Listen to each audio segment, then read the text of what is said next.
Per prima cosa prendiamo un vaso che non utilizziamo più, un vaso di plastica che abbiamo intenzione di buttare via e lo tagliamo a metà in entrambi i lati. Questo si deve aprire in poche parole.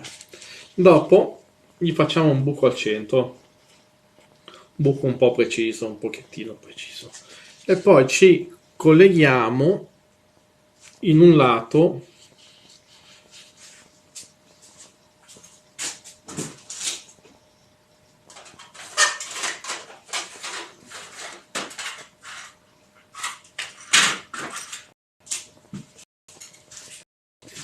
adesso non mi viene in mente il nome, uno di questi cosi che si aprono, dei mobili, che adesso non mi viene in mente. Cerniera, si chiama cerniera, non so nemmeno se si chiama cerniera.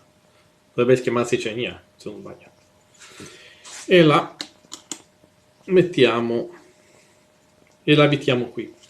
Almeno questo si apre e si chiude come vogliamo. Poi qui davanti ci facciamo due buchi, anzi facciamoci 4 buchetti vicini dove c'è due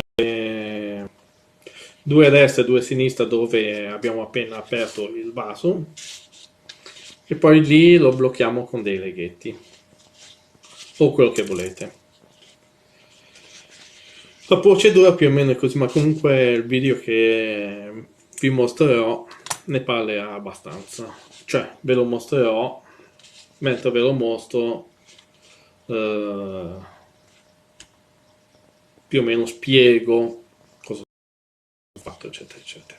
L'unica cosa è che il filmato si sente Chiedo un po'. scusa per questo video, ma avevo già fatto una registrazione che purtroppo è venuta senza audio. Non potendo ripetere l'operazione, ho deciso di incorporare i passaggi che avevo già registrato e di creare un montaggio. Come potete vedere nel video, ho preso un vasetto e l'ho tagliato a metà. Su un lato ho attaccato una cerniera. Sul fondo ho praticato un foro dove passerà il ramo interessato e sull'altro lato ho fatto 4 fori per bloccare il vasetto. Allora, questa tecnica io l'ho imparata da mio padre. L'ho un pochettino modificata, l'ho un po' evoluta nel fatto di tecnologia del vasetto, perché lui usava qualcos'altro, adesso non mi ricordo più se usava.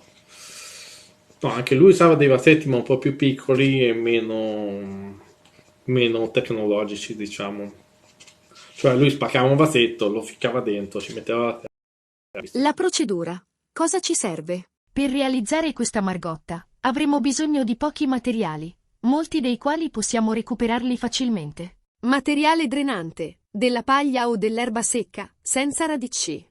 Ci servirà per tappare i fori sul fondo del vasetto. In questo modo la terra non uscirà, ma l'acqua potrà circolare. Terriccio fertile, della terra ben concimata. L'ideale è il compost maturo. Io ho usato quello del mio orto, perché è ricco di sostanze che aiutano la nascita delle radici. In alternativa, va bene anche della sabbia fine. Un coltello affilato, indispensabile per scortecciare il ramo. Dobbiamo rimuovere con cura la corteccia per esporre il legno vivo, a seconda della pianta che vogliamo moltiplicare. Uno straccio di cotone, va benissimo una vecchia maglietta tagliata. Serve a mantenere l'umidità costante all'interno del vasetto e a proteggere il tutto. Materiale di fissaggio. Per sigillare il lavoro, io ho scelto del nastro adesivo, scotch, ma potete usare quello che preferite, laccetti, spago o i fili per chiudere i sacchi dell'immondizia. Mio padre mi ha sempre consigliato di utilizzare della sabbia, perché la sabbia rimane sempre più bagnata. Ma io ho fatto un mix tra sabbia e terra concimata. Terra abbastanza grassa, diciamo. Dovrebbe andare a funzionare lo stesso. Con il limone ha funzionato, ho moltiplicato, ho creato una piantina da una pianta di limoni, è ancora viva. Voglio moltiplicare una pianta, una rosa vecchia che sta per morire, visto che si sta seccando sotto dalla radice e sta prendendo tutta la pianta. Ho deciso di provare a salvarla. Vediamo se riesco a fargli uscire le radici. Detto questo, tra un po' partirà il filmato che mostrerà tutta la procedura. Come potete vedere, per prima cosa ho preso il mio bel coltellazzo e ho incominciato a scortecciare il tronco, stando attento a non pungermi ovviamente. Dal video non so se si vede, ma ero abbastanza scomodo. Per fare questo filmato ho chiesto aiuto perché mi era impossibile registrarmi mentre facevo la procedura. Come possiamo vedere, sto cercando di non rovinare troppo la pianta. Bisogna tirar via tutta la corteccia lasciando scoperto il legno. Dopo aver ripulito tutta la corteccia, ora non ci resta che posizionare il vaso. Blocchiamolo con i ferretti, dei legacci o quello che volete. Dopo essere stato fissato bene, non ci resta che mettere la paglia. Ricordatevi di premerla bene, deve chiudere tutti i fori del vasetto. Vi mostro più o meno come ho fatto io.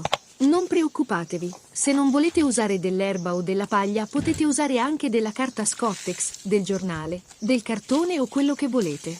L'importante è chiudere i buchi del vasetto affinché poi, quando bagniamo, l'acqua al suo interno non se ne vada via tutta e rimanga sempre bagnata. Ora aggiungiamo della terra concimata o compostata o, se volete, della sabbia fine. Ricordatevi di premere la terra affinché faccia presa sul ramo. Il ramo e la terra devono fare contatto affinché Madre Natura poi faccia il suo corso per far uscire le radici. Dopo aver fatto bene questo passaggio, ora non ci resta che prendere lo straccio e avvolgerlo, partendo da sopra fino a sotto e coprendo tutto il ramo e il vaso. Come ben sapete, il tessuto non è impermeabile.